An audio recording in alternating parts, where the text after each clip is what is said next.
Chapter 21, Courage.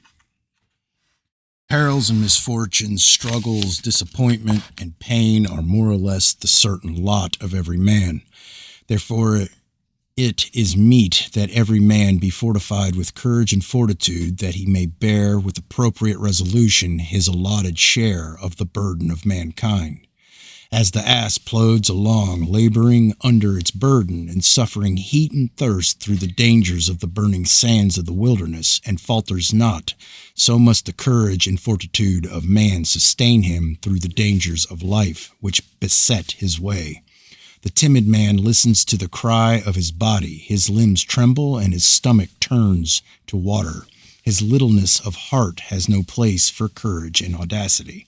The courageous man is one of God's men. He listens to his heart, his face is bold, and his blow sure. His fierce countenance and audacious plans overwhelm his adversary. His opponent passes into his possession. His wife walks abroad with confidence and sleeps soundly. The courageous man is never the slave of change and chance. His pleasures and contentment do not depend on the whims of fickle fortune. Her smiles and frowns alike leave him unmoved, for he is alert and prepared to take on whatever comes his way. Such is the man of courage. Though his stature be small and his body puny, his spirit raises him to supremacy over others. The courage of a man who lacks strength, or of one who is at a disadvantage, is greater than that of a powerful man attacking the same adversary. Courage stands out alone as the greatest of all manly attributes, for without it all others are endangered. The man who lacks courage has nothing. Therefore, if you, being a father, rob your son of the example of manliness, then you have cheated him out of the birthright of unquestioned courage.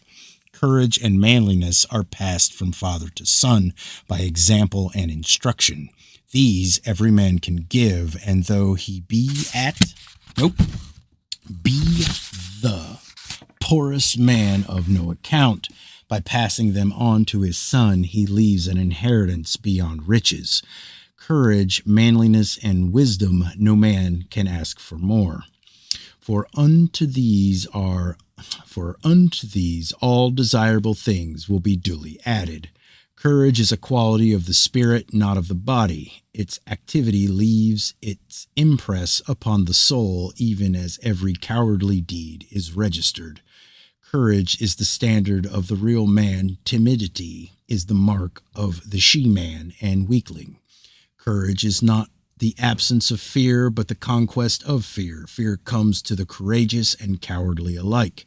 The greatest courage is that which cheerfully and stoutly fights a losing battle. Still, it is unwise to frighten yourself with unfounded fears or burden yourself with unsubstantial figments of the imagination. For such things are wholesome phantoms of the mere which would drag you down to destruction.